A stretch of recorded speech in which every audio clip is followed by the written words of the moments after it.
Hi there, thank you for coming back to Miss Johnson's YouTube channel. It is Miss Johnson's Read Aloud time where we're going to read from our chapter book, I Survived the Eruption of Mount St. Helens, 1980. So remember, this is a historical fiction book, which means that the historical events happening in this book are real, but the story itself is not, meaning characters of Jess and her friends and everything going on in the story is not necessarily real, just the historical event of Mount St. Helens erupting is real and took place. So the author kind of took that event, that natural disaster, and then kind of created a story around it. So we have our main character, her name is Jess, and she has some friends that she's on their way to a cabin with, and they are looking for the skeleton woman. So we don't really know what is important about the skeleton woman, but I think we're going to find out. Let's get started with Chapter 3. Chapter 3. They pulled into the parking lot at the lake, and Mr. Rowan came around to open the tailgate. "Hello, troops," he boomed. With his big belly, bushy beard, and laughing eyes, Mr. Rowan had always reminded Jess of a younger version of Santa Claus. Mrs. Rowan was a half his size and about twice as strict. They all loved her, of course. Mrs. Rowan and Jess's Jess's mom's best friend. But today the boys didn't seem too upset that their nonsense mom wasn't here to keep them in line. Mrs. Rowan was away for the week. She was taking care of the twins' grandma, who lived about 50 miles from Cedar. There were only about 2 other cars in the parking lot today, a beat-up Toyota and a white pickup. There was an older woman standing by the truck, and even from the distance, they could see her long gray braid and bright smile. "Hello," she called out with a wave. "What a day." "You said it," Mr. Rowan explained. It was usually pouring rain around here in the late March, but this morning the sky was bright blue and the sun shined down.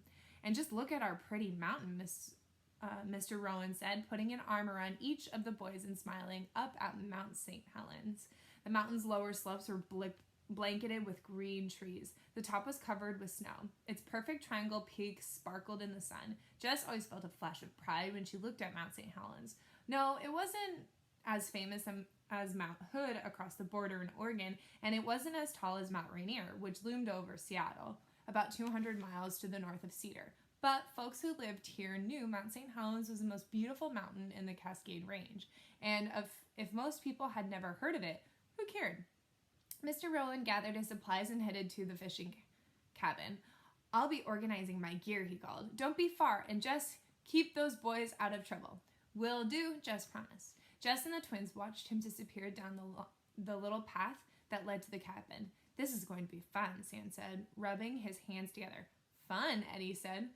"Let's face it," Jess said. "We have nothing better to do." The twins nodded. Cedar wasn't a terrible place, but it sure was dull. Only about 400 people lived there. The closest grocery store was about 20 miles. Last weekend, their big excitement was the elk that wandered into Main Street and blocked traffic for an hour. But Jess and the twins had their mountain and their forest, and they had each other. Eddie held out his hand, palm up. Jess and Sam laid theirs on top of his. It was their 3-way secret handshake they made up back in kindergarten. "All for one," Sam said, "and one for all," Jess and Eddie chorused. Dad had taught them that saying a long time ago. It was from the Three Musketeers, which is a book way before the name of the candy bar. The book was about 3 best friends who'd do anything for each other, like Jess and the twins. They linked arms and started marching down the dark woods. "Watch out for skeleton woman," Sam screamed. "We're coming for you." So here's a picture of the 3 of them doing their secret handshake. Alright, so a couple things about this story so far. We have kind of been introduced to Mount St. Helens, which is the important setting to the eruption portion. So in it, they talk about how it's not as famous as some of the other mountains in that area, but it's not going to stay like that for long because now we know Mount St. Helens because they have a really historical event and a natural disaster. So since the chapters are so short, I'm actually going to do 2 chapters this video. So this is chapter 3 and chapter 4. We're going to get started on number 4. Here we go. Chapter 4. Missy had said that the shack was about half a mile up the winding trail over the lake. They figured it would take about 30 minutes to get there. The twins walked slightly ahead. Right away, they started bickering about who was the best pitcher in the Seattle Mariners. The baseball team was only 3 years old, and it wasn't very good. But the boys had become instant fans. Their dream was to see a home game in person. But they had never been to Seattle. Neither had Jess. Missy had gone there last month for her birthday. She'd come back bragging about eating in a fancy steak in a restaurant. And of course, she'd seen a Mariners game. The twins hated hearing about that. Soon they crossed over to the best part of the forest with old trees that soared up to so high it seemed that they were touching the sky. Jess breathed in the spicy smell of pines. Her ponytail swung in the chilly breeze. Her mind drifted, and the twins' bickering voices faded. She walked with light steps, whispering the names of every tree and flower, careful not to trample any saplings or mushrooms as she stepped. It was how Dad had taught her to be in the forest. He loved it here so much. He and Mom and Jess had come up here whenever they could sneak away from the little diner they owned in Cedar. They'd camp under trees and hike the trails. Dad would stop every minute to photograph Mom and Jess or some bird perched on a branch. He'd save up for about 2 years to buy a camera, and his dream had been to be one of the photographers to be shown in a gallery in Seattle. He'd never taken a photography class. He'd never worked any place other than their diner.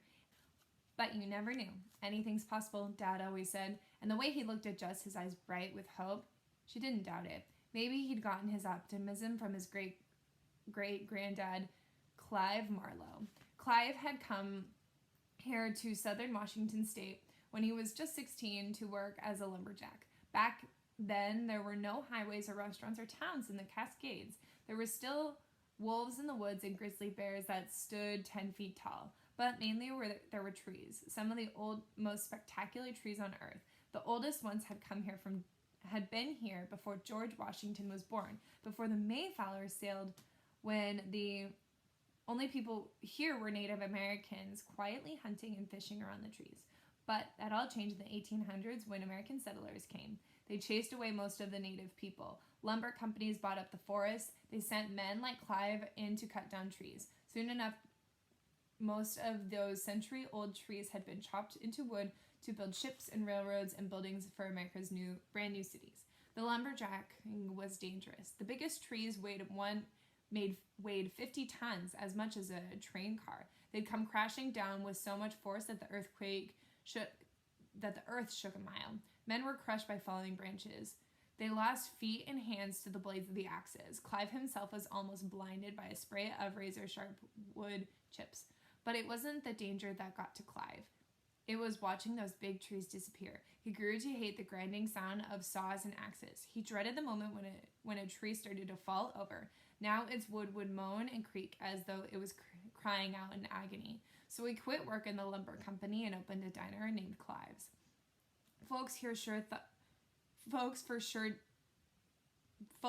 sure the diner would fail, but Clive didn't listen. And 50 years later, Clive's diner was still there, passed down through the proud Marlowe family like a priceless treasure. Dad had taken over after his own dad passed, and he and Mom ran it together until Dad's car accident 2 years ago.